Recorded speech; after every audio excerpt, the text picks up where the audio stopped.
I'm here in front of the Taylor-Grady house here in Athens, Georgia. It's one of the many historic antebellum buildings here in Athens, and also one of the many buildings here in Athens that are known to be haunted. This particular house, the Taylor-Grady house, it reminds me a lot of a house in my hometown, San Diego, California, that also has a reputation for being haunted, and that is the Whaley House. People call the Whaley House the most haunted house in the U.S. I don't know how you would measure such a thing, but the history of this house reminds me a lot of the Whaley House in the sense that it was built by and owned by one of the wealthiest families in town. A lot of wealth, a lot of privilege, but also a lot of tragedy. And many folks say that tragedy, suffering, is something that sticks to a place, that kind of manifests as this haunting. Just kind of keeps on replay when there's a lot of strong emotion and sadness connected to a place. And this house had plenty of that. Let's go up on the porch and let's take a little peek. It's not open to the public, but we can kind of sneak a look in the windows. So let's go up and take a little look here. Lovely Greek Revival style house, built by Mr. Taylor, an immigrant from Ireland. And then it was bought by the Grady family. And the head of the household, the paterfamilias, was William S. Grady, Major William S. Grady, a major in the Confederate Army. And he died in battle in 1863. The Battle of Pittsburgh, I believed. He was killed. And now let's see if we can look in. Oh yeah, let's take a look in here. See those steps leading up there on that staircase. So one of the first apparitions to be seen in this house was seen by Major William S. Grady's son, Henry Grady. Henry was standing here walking through the entryway, and he walked past and he saw a shadowy figure at the top of the stairs. And he saw that figure walk past, and then he heard footsteps coming down the stairs, and nobody was there. He looked back again, he saw the shadowy figure again standing at the top of the stairs, almost like he was saying goodbye. And that happened to be right at the same time that his father was killed in battle. So he saw it as sort of an omen of his father's death. Now, let's see if we can see anything in here. Not really. Now, let's walk around the porch. So, and there were a lot of other family tragedies associated with this house, a lot like the Whaley family suffered in San Diego. And Henry Grady himself, he became a real... Where's that organ music coming from? What the... I'm guessing there's a church over there.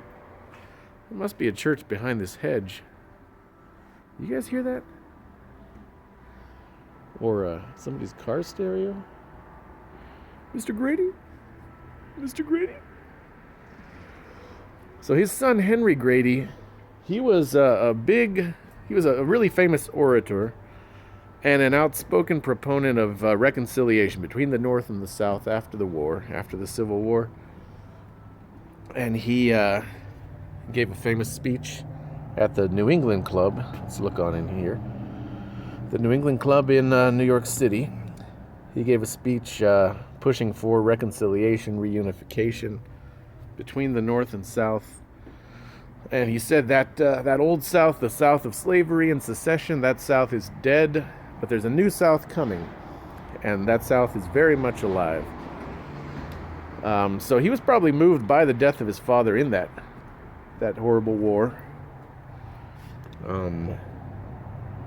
Probably influenced his views. Anyway, he died at a very young age himself, I think, in this house. Then the house was abandoned for a few years. People would trespass and graffiti, and eventually was bought by the city, and it was run by the Athens, I think it was called the Youth Association of Athens. And that was when people started to experience the phenomena here. Something of that past tragedy that had stuck to this old antebellum house. And people who spent time in here, they would feel like someone was watching them. To this day, it's used for events, parties, private events happen in here. You can rent it out. And often the caterers, the people organizing the events, they'll be in here after the party, and then they'll think there are still party goers. You can see the tables in here from some recent event. They'll be inside and they'll smell some fresh alcohol, hear people laughing, whooping it up, and think, oh, there must be some stragglers still left from the wedding or the party. And they'll go in, nobody's there. And there are a lot of stories of people in here who get a smell of strong perfume, cigar smoke, a lot like the Whaley House in San Diego. One of the strangest stories that I heard that I want to tell you is from a woman she was the head of that youth association here in Athens. And so she had to work in here every week, and she would bring her daughter. She had a 7-year-old daughter. She would bring her daughter to work with her in the house. Now, it was just her and her daughter. Her daughter would get really bored. She's 7 years old. There's nobody to play with, nothing to do. So her daughter would run up and down the stairs, run around the house. She would get really anxious. She would get bored. She'd get bored with being stuck in this old historic house. But one day, this woman was here and with her daughter, and her daughter went upstairs. She could hear her daughter upstairs playing, but this day it wasn't like other days. Her daughter didn't come downstairs.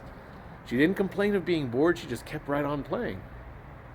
So eventually it was time to close up, and she called out to her daughter. She said, "Come on, let's go." Her daughter didn't pay any attention. She kept on playing around upstairs. So the woman had to go upstairs to get her daughter. When she called out, she could see her daughter through a crack in the door. And she said, "Come on, let's go already. It's time to go." And her daughter said, "I don't want to go. I want to keep playing." And she finally got her away from that room. She said, "What were you doing in there for so long?" Her daughter said, "I was playing with the other girl." "What do you mean there are no other girls in here?" Her daughter said, "Yeah, there's one right in that room. I was playing with her this whole time. It's a nice little girl. She's about my age, but she was wearing this funny costume, like old-fashioned clothes." So people still see these apparitions in this house today. House with a lot of history behind it. And if you come to a private event, somebody's wedding here in Athens maybe, if you're in this house, the Taylor-Grady house, you just might see something yourself.